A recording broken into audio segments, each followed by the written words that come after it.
It's time to cut through the noise and get back to what really matters. Let's talk. This evening, our special guest calling in is attorney Ken Good. Attorney Good is a graduate of Hayden Simmons University, where he received his BA, and he received a Master's of Education from Tarleton State University, which is part of Texas A&M. Ken received his JD from Texas Tech School of Law, where he was also a member of the Texas Tech Law Review. Attorney Good has argued cases before the Supreme Court of Texas, the Texas Court of Criminal Appeals, and the United States Court of Appeals for the Fifth Circuit. Ken is married and has 2 children. Welcome, Ken. Well, thank you. Thank you very much for having me. Oh, of course, of course. And Ken, before we get started, we also have in studio guest with us who's going to be participating, and we want to welcome Frank Friends. Frank is a husband, father of 2 children, small business owner, concerned citizen, a loyal listener, and frequent caller to TWAC. Frank and I follow each other on social media, and some time ago, Frank posted a question as to why prosecutors and judges continue to release violent criminals back on the street after committing numerous heinous offenses. I believe that was the gist of your question, right, Frank? Yes, ma'am, absolutely was. But I knew that Ken would be on our show, and I asked Frank to hold that question. So welcome, Frank, friend. Thank you very much for having me. Okay, so Ken, did you hear our question of the day? I know that's going to be our topic, so you might want to just let our audience know exactly what cashless bail is. Well, sure. Cashless bail is it's called different things in different states, but when you boil it down, it's the defendant is giving you nothing but a promise, like a pinky promise, that they will reappear for hearings or court appearances to answer the charges that have been filed against them. What bail is what assurance you're going to give to court that you're going to come back and answer the charges.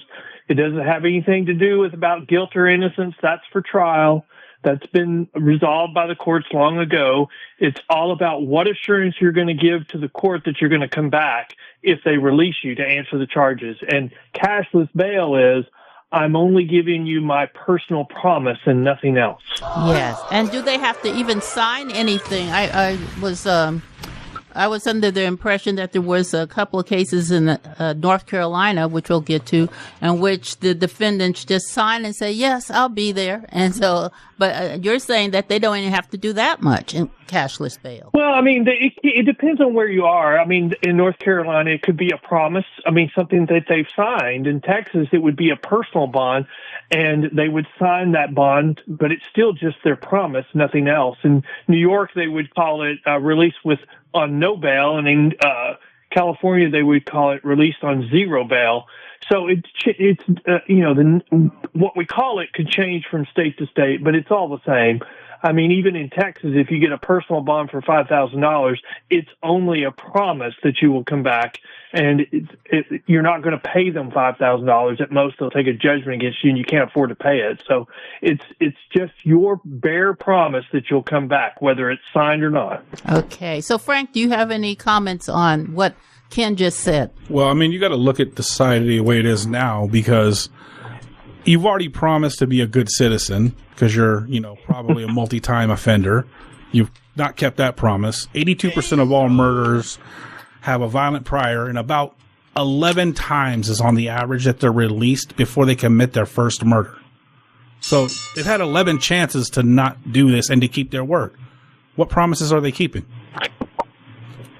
Okay. And so, Ken, before we get any further into the discussion, let me throw this into it. You are a Texas bail attorney, and you're a board member of the Professional Bondsmen of Texas. How does cashless bail impact the bonding company industry? I think the cashless bail probably gives the whole criminal justice system a bad name. And the bail industry is, whether you realize it or not, is part of the criminal justice system. So, when you release somebody like Frank mentioned, they have so many priors, they have a long criminal history, and you continue to release them without accountability, that undermines the credibility of the entire system, the courts, the bail industry. Everybody ends up with, mud on their face that they're not doing their job, because, and it's especially true when you start these, simple release alternative systems that are really just nothing more than experiments, because, their failure to appear rate is so much higher than the private industry. So it gives the whole criminal justice system a bad name. So basically, they're doing social experiments on using the defendants and criminal matters, basically. Wouldn't you say? Yes, and oftentimes, since the failure to appear rate is so much higher for these simple release mechanisms, so these personal promises, that the defendant ends up in a worse position just simply based on the type of release. I mean, Frank really made a good point. When you start using these, you end up not being able to hold anybody accountable, because, when you have so many failure to appears, then your backlogs start stacking up. And as your backlogs increase, and that puts pressure on courts to dismiss cases. And when you dismiss cases to keep the system from collapsing, suddenly criminals see that as a green light to commit more crime. And so I think what Frank was saying is, all these priors that they've committed before they commit their first commit a murder is really true. Using these alternatives creates a problem for the system. That's so much pressure to prevent collapse that they just don't hold anybody accountable because they can't. Okay, so let's step back a little bit. Now, how long has this been going on? Because we know that people want to, like you said, this is a social experiment that they're committing on our communities. But before we even go down that road, I just want people to know, and we'll get back to this later, it's in my note, but that Nevada does not have a cashless bail system. And so thank goodness for that. They've tried to introduce legislation to implement little small portions of it, but to date, we don't have that. And so, cashless bail became a national issue after the murder of Irina Zaruska, a young Iranian refugee. The law known as Irina's Law was passed by North Carolina legislature, and it sat on the governor's desk for several days before he would sign it. Now, no more cashless bail for violent criminals offenders in North Carolina. And they have, I just saw a post last week where a couple of young kids were brought to court, and they thought that they were going to walk free. And then the judge told them that they were going to impose that they will not be walking free and that they would have to be remanded until trial. And so now we're getting to see a different look that's going on in our criminal justice system. So, how do you anticipate? Okay, well, tell us a little bit about Texas, because we just heard that Nevada does not have cashless bail. So in Texas, you do. Is that correct? Well, we probably have a very similar system to Nevada in that it's been pushed by, some courts. We have a federal court in Houston, Texas, in Harris County, which entered an order requiring cashless bail, personal bonds for most misdemeanors. That case went up to the Court of Appeals. It's been reversed so many times, but in the meantime, they entered into a settlement, the county did, and gave the plaintiffs everything they wanted, and they entered into a consent decree. So even though the courts keep reversing the case, they gave the plaintiffs everything they wanted, and they've been living under that consent decree ever since, for 5 or 6 years. And I think the Attorney General just entered an appearance in the case seeking to have the consent decree set aside. And I think they just filed a notice of appeal to the Fifth Circuit, an interlocutory appeal. So I think Texas does not. In fact, Texas has been limiting the use of cashless bail for violent offenses. But we've got some outliers in Houston and Harris County where the local elected officials and the plaintiffs' attorneys kind of colluded to enter into a consent decree for political reasons. Okay. So callers, our number is 702-221-7283. Please call in and join the discussion. And so, when I was in law school, one of my first semesters or so, I was an intern at the San Francisco County Jail, and I was working on the OR, and OR, which is own reconnaissance, for defendants who committed a misdemeanor, basically, and they were.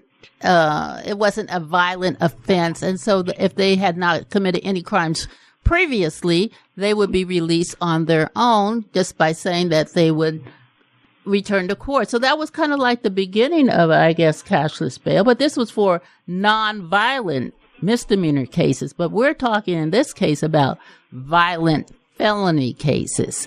And so, well, but that's always the way it starts, and then they start change. Like in California, they changed certain felonies to misdemeanors, and they changed theft under $950 from a felony to a misdemeanor, and then DAs in certain urban areas decided, well, we're not going to even prosecute that crime anymore, and so we've had a crime run amok for theft under $950 in California for the last few years, until I think that proposition was repealed by the voters. So, but that's where it starts. I mean, but there's a DA in California that did release some very valuable information comparing the release of nonviolent offenders. One on a personal bond and the other on one on simple release, cashless bail, and the other released on a surety bond. And he found that the one released on cashless bail had a 200% greater chance of committing a new violent offense in the next 18 months versus someone released on a private surety bond. I mean, with that kind of statistics, why would you even release nonviolent offenders on cashless bail? Let's get back to what you just said. Some DAs, some judges, activist judges, they want to circumvent the laws that are on the books, and they want to do what they want to do. And I call those activist judges. And so if we have these liberal DAs and liberal judges, they are the ones that are kind of pushing this cashless bail issue. Is that correct, Frank? Oh, it's absolutely correct. But the problem is that not only are they not affected by it because the crime's less likely to hit their neighborhood because they live in gated communities, but what you have to understand is they are literally committing an experiment on society, which is illegal. It's illegal for us to be participating in an experiment not of our own junction. That's yes, we have to consent to it. We have to consent to it. And that's the problem. We're not consenting to this. And it's creating such a form of entitlement amongst the people that what you get is you had this two young men who broke into a home, crushed a lady's orbital socket. Her husband shoots both of the intruders, killing them. The families try to fight him in court when he's found not guilty of murder. And now they're suing the same man for $1 million. You've created entitlement of this constant release. Yes. And so, again, it's a social experiment that some DAs, some judges want to impose upon their communities. And it's been playing out for years, and the results have not been what they thought it would be. And so why do you think they have come up with this idea, Ken? Well, I think part of it's just politics. For many election cycles, 6 months before a major national election, either presidential or midterm election, there would be something that happened in the news involving law enforcement, and they would use that to stoke the flames of political dissent, to tell certain groups that you are being mistreated and that you need to get angry and you need to come out and vote in larger numbers for us. And then after the election, everything would go back to normal. And so what they've done is they've created a mob. And when you create a mob, you lose control of the mob. And so the mob has started electing like-minded people to them. And so they listened to all the rhetoric that they've been using for years, and they've started enacting policies to enact that rhetoric. And we're seeing the problems with it, because what we know now is that activists never admit their policies are not working. Usually in our country, when something doesn't work, we say, okay, that didn't work, so let's try something else. Well, We don't hear that from the people pushing these policies. Because they want to double down on it. They're not working. They want to double down. We just need more time. We just need to, and they'll lie. They won't admit crime is going up. They'll say, "Oh, we're safer by releasing more criminals," which has never been true in our history. So, Frank, you have. Well, I was just going to say, the problem is you guys are approaching it like it's not working. No, it's working exactly how they want it to work. Yes. They know it's going to cause lower property chaos. Values, yes. Lower property values in lower income neighborhoods. People can't start businesses in there. People don't get good education because there's not good property tax involved. Why do you think they do all of that in low income areas and then they don't allow school choice? Yes. Well, I think there is part of the coalition that I agree with you. That is what their motivation is. But they can't get to a majority with just that part of the coalition. So they have to have the well-intended people who really are forgiving on our criminal laws and want to see people turn it around. And they're just being used and abused by the activists. Definitely. So, Ken, do you happen to know either Rick Green or Tim Barton? I am aware of their organization, Wall Builders. Yes, ma'am. Oh, okay. I thought that you might have more of a relationship with them, but because they're from Texas. Yes, because they're from Texas, and they're headlining this event. And Rick Green is the one that started the Patriots Academy. And yes, ma'am. We took that class, and I would highly recommend it to anyone who has the opportunity to take it. And so, Ken, President Trump issued an executive order calling for the end of cashless bail. And this bill needs to be codified by Congress, and that means both houses of Congress must pass a uniform bill to be signed by the president in order to make it the law of the land, and not just an executive order. And so what do you think about that, EO, signed by President Trump? Well, I think it's a very much needed executive order. The problem is bail is regulated by the state. So the bill that was introduced into Congress was to end cashless bail in Washington, D.C., which is regulated by Congress. And that bill has passed the House and is now sitting in the Senate. But it's difficult for the federal government to issue the same type of statute for all the states since bail is regulated by the states. What the executive order does is it empowers the Attorney General to identify the jurisdictions that use cashless bail and then to identify grants that can be withheld until they get rid of those types of policies. Yeah. And so it's very important for states to have a legislature which will try to pass bills that would limit cashless bail in their state. And that's the only way that those things are going to be taken care of on a state level, because as you mentioned, the executive order only covers federal, particularly Washington, D.C., federal territories that would charge to impose cashless bail. And so Trump wants to make sure that does not go forth any further.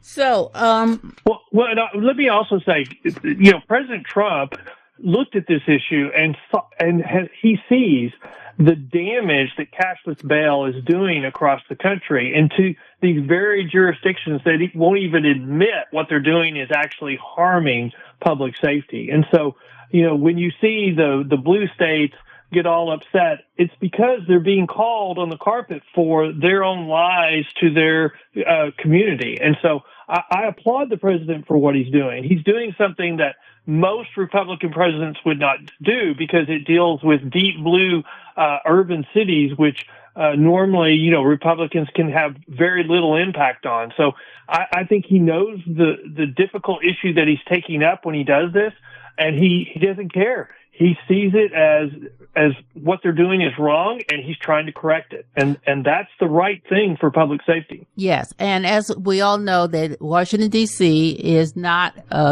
governed independently, but like you said, Congress has to pass the bills to make sure that certain laws are enforced in that jurisdiction, and cashless bail goes to the point that even when President Trump sent the National Guard in to clean up the city, they found out that there was a lot of fraud and misuse going on in the police department. Well, and that's a big thing that you have as well.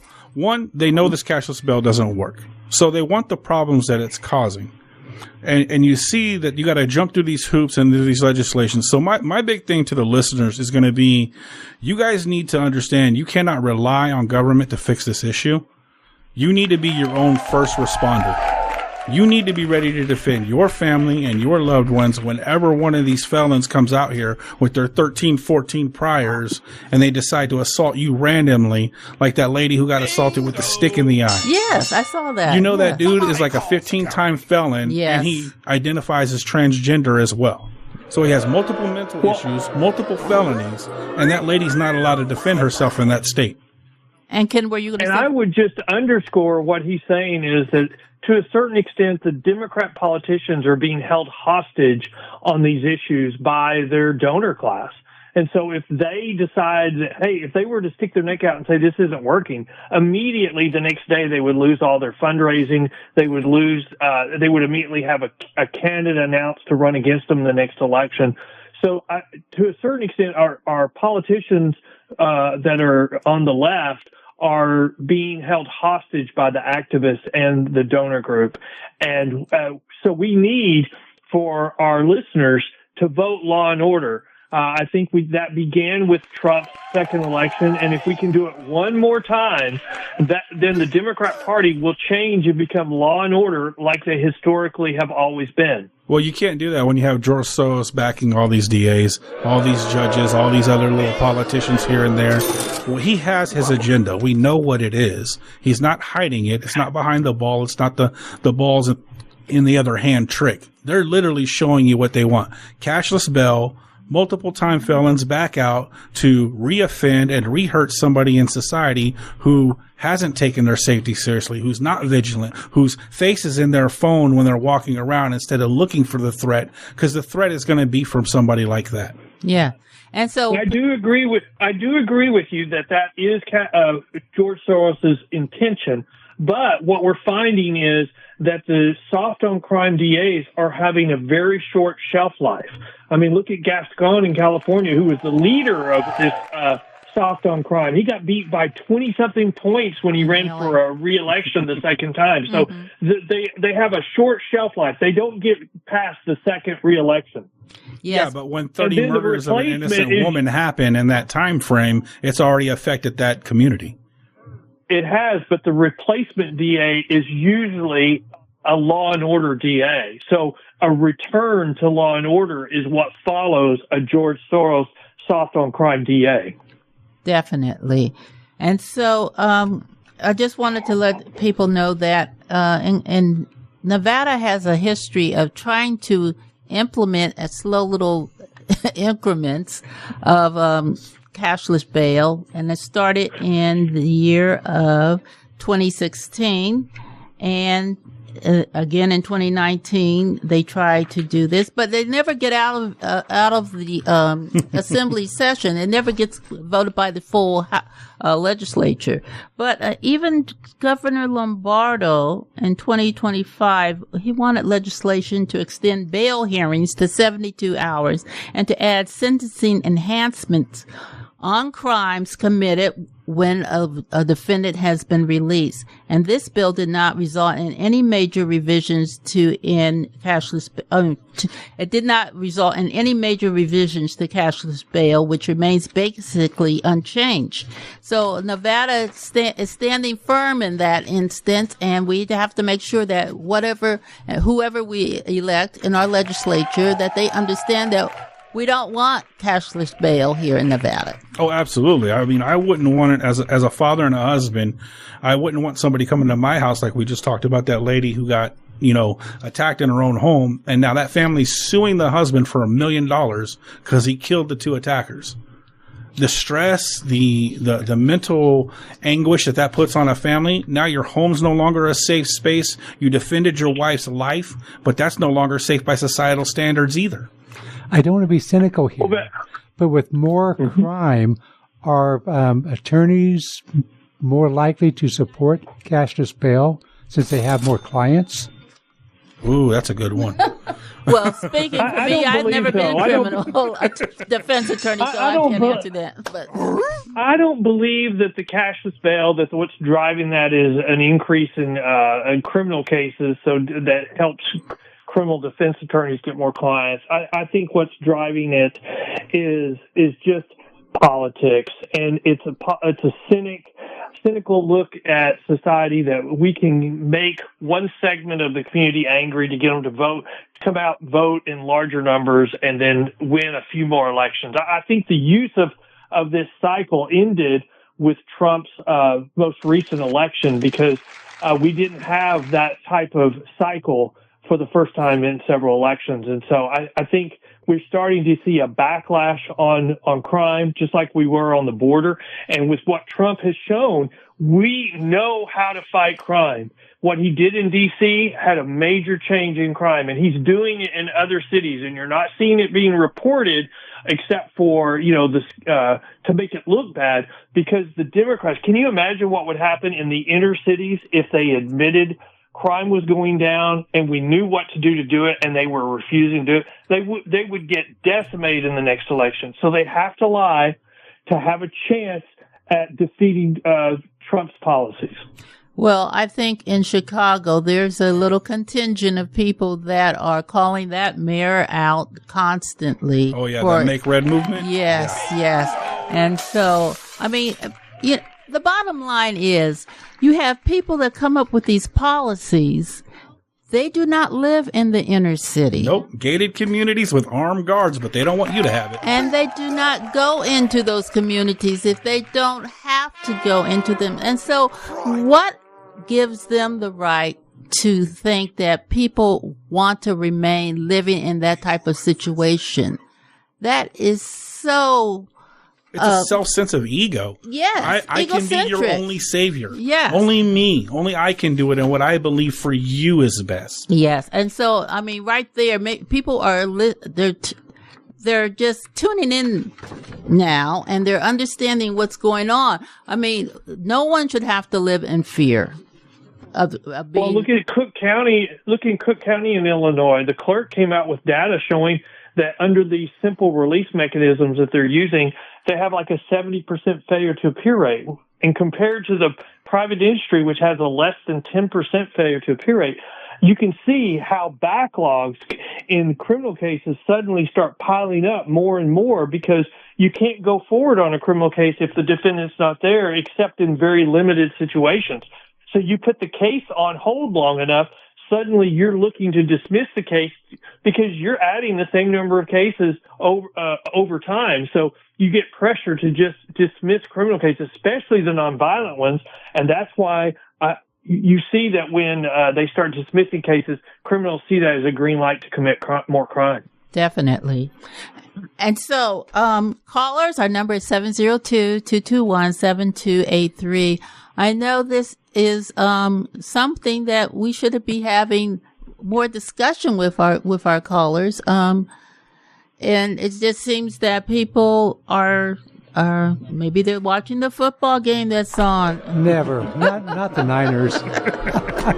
But anyhow, we just wanted to make sure that our listeners knew about this, even though Clark County and Nevada are not implementing anything remotely similar to cashless bail, but we still need to make sure how we address crime. And it's just not here in Clark County, but across the country. And Ken, what is your proposal to try to limit cashless bail in Texas?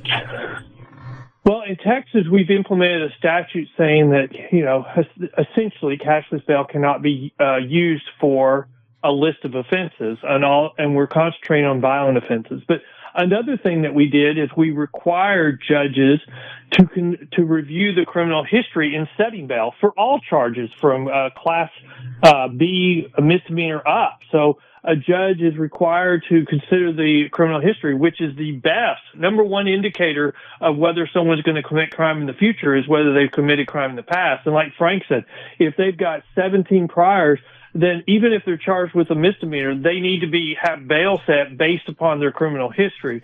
And in Texas, we've required judges to do that. And it was just like 4 to 6 years ago that we did that. And you would have thought it was just common sense that you would review criminal history in setting bail. But Texas didn't have the infrastructure to display the criminal history to the judges.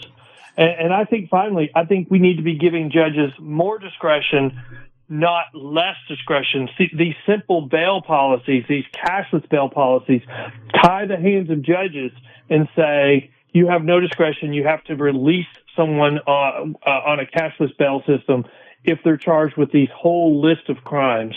And when you do that, that's where the career criminals, the gangs, and the organized crime learn how to take advantage, because these cookie cutter release systems where everybody has to be treated the same, no matter how many times you commit the same crime, you can see where organizations or criminal elements can find ways to make millions of dollars out of it.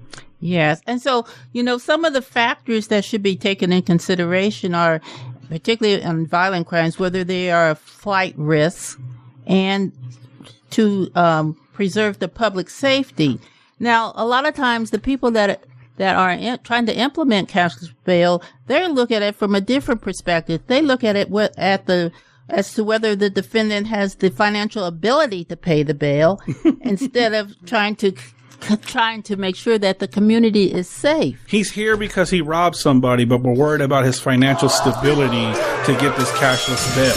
I mean, that's the type of logic you see from some of these judges. It's like, okay, it's your 13th robbery. Yeah, we'll let you out on overrecognizance. Just promise me you'll come back Tuesday.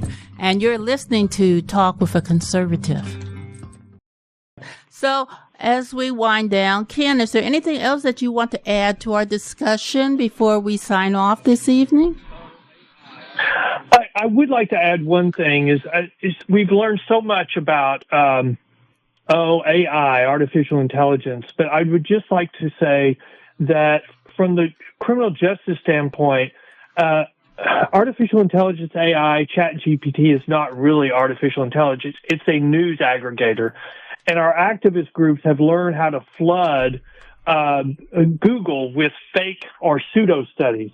And so if you were to ask ChatGPT, what would happen if we defund the police? Well, the science on that is settled. Crime would increase, and especially the murder rate would increase.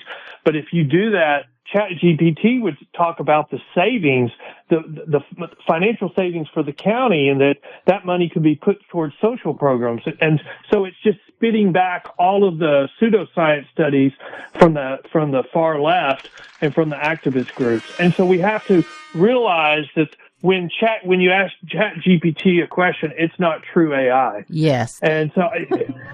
And I would say if people want more information about me or my group, they can go to pbtx.com.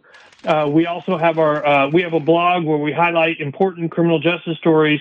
We also have our own podcast, which there's a link to on our menu, or you can just go to thebailpost.com. Thank you, Ken.